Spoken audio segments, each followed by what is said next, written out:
Assalamualaikum warahmatullahi wabarakatuh. Innal hamdalillah nahmaduhu wa nasta'inuhu wa nastaghfiruh wa na'udzu billahi min shururi anfusina wa sayyiati a'malina. May yahdihillahu fala mudilla lahu wa may yudlil fala hadiyalah. Asyhadu an la ilaha illallah wahdahu la syarika lah wa asyhadu anna Muhammadan abduhu wa rasuluhu amma ba'd. Kaum muslimin dan muslimat dimanapun Anda berada, alhamdulillah di kesempatan yang berbahagia ini, kembali Allah Subhanahu wa Ta'ala mempertemukan kita untuk bersama-sama tafakuh fi dinillah.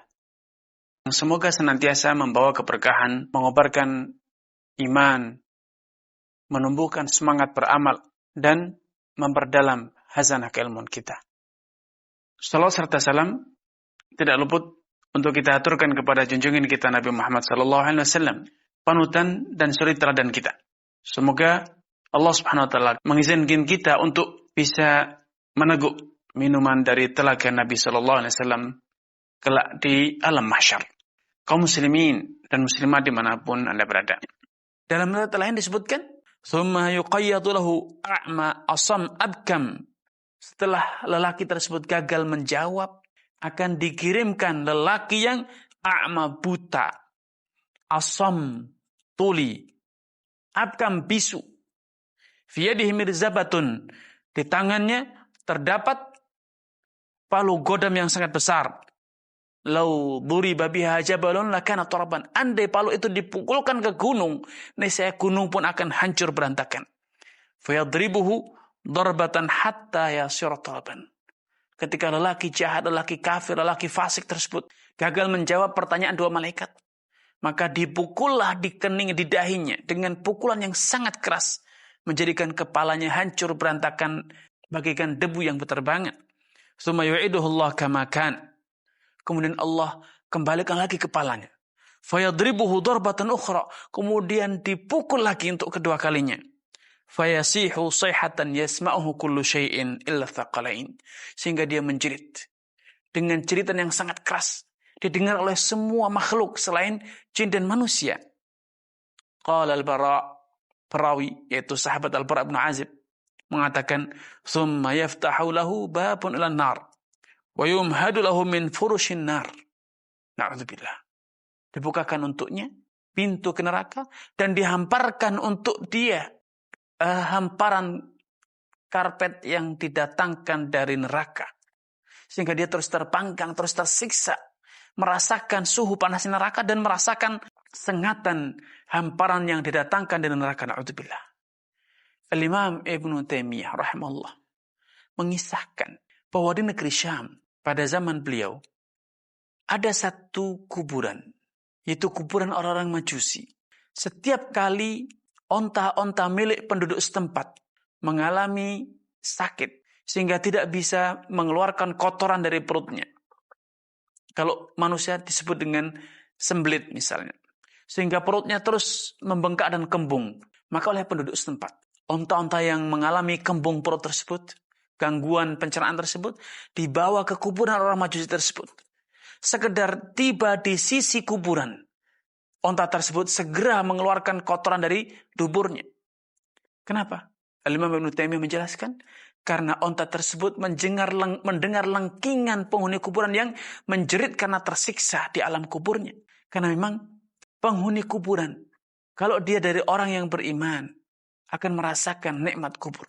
Sedangkan kalau dia dari orang yang kafir, orang yang munafik, orang yang terus bergelimang dalam dosa, dia akan merasakan siksa kubur. Sehingga semasa hidupnya di alam kuburan, di alam barzakh, orang yang beriman akan menikmati kehidupan, merasakan kedamaian, ketenangan.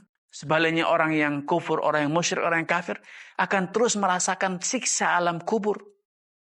Sehingga dia akan terus menjerit kesakitan, tersiksa di alam kuburnya. Langkingan penghuni kuburan itulah yang menjadikan hewan-hewan tersebut karena begitu terkejut, begitu takut dengan suara yang begitu keras melengking di telinganya hewan tersebut. Dari suara penghuni kuburan yang disiksa, menjadikan hewan tersebut kembali normal sehingga bisa mengeluarkan kotorannya, kembungnya pun akan hilang. Bukan karena kuburan keramat, salah besar. Ketika sebagian orang meyakini bahwa momentum-momentum atau kejadian-kejadian seperti ini sebagai indikasi bahwa itu adalah kuburan keramat. Bukan. Itu kuburan orang-orang yang disiksa. Sehingga hewan-hewan pun mendengar siksaan tersebut. Ikut terpengaruh dengan aura dan suasana siksaan yang sedang dialami oleh para penghuni kuburan. Itulah perjalanan roh sejak roh itu keluar dari badan hingga mengawali hari perdananya di alam kuburan. Saatnya Anda bertanya, dari golongan manakah Anda kelak ketika ajal menjemput Anda?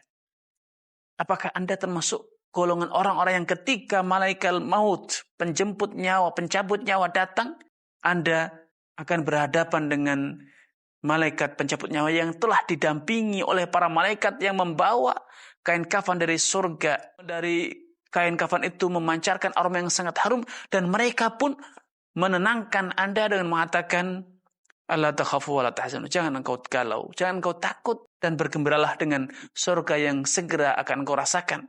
Yang itu merupakan janji Allah Subhanahu wa taala. Ataukah na'udzubillah, Anda akan termasuk orang-orang yang ketika ajal menjemput Anda berhadapan dengan malaikat maut yang begitu menakutkan, diiringi dengan malaikat yang begitu hitam legam wajahnya, membawa kain dari neraka yang memancarkan aroma yang sangat busuk. Na'udzubillah. Karena Nabi SAW suatu hari menyatakan, "Ma ra'aitu mandaran afdha' minal qabri."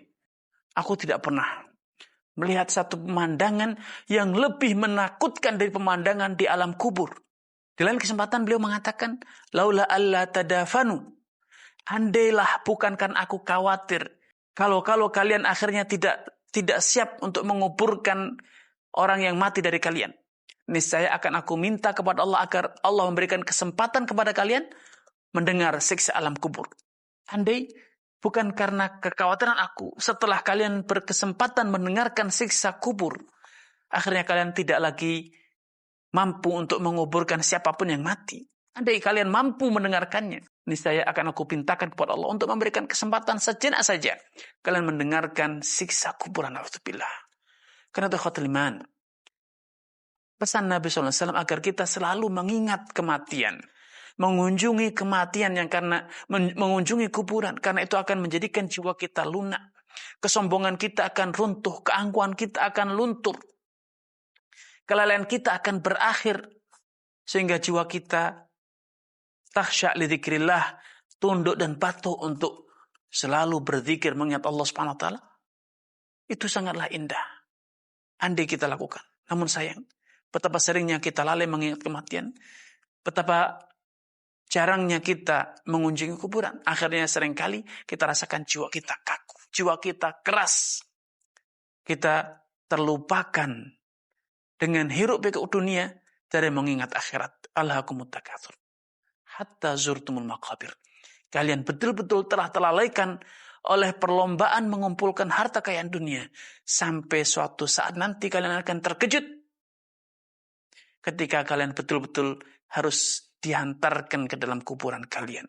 Atau sampai kalian berkenan untuk mengunjungi kuburan sehingga kalian mengingat kematian. Karena mengingat kematian itu akan mengakhiri kelalaian kita, menjadikan kita sadar kembali bahwa apalah artinya dunia kalau ternyata akhirnya kita harus berserah diri hidup di alam kubur, di alam barzakh yang demikian dahsyat pemandangan dan kisahnya. Semoga apa yang disampaikan ini menggugah kesadaran kita, melunturkan kelalaian jiwa kita dan menghapuskan kekakuan jiwa kita dari mengingat Allah Subhanahu wa taala. Wallahu taala alam. Assalamualaikum warahmatullahi wabarakatuh.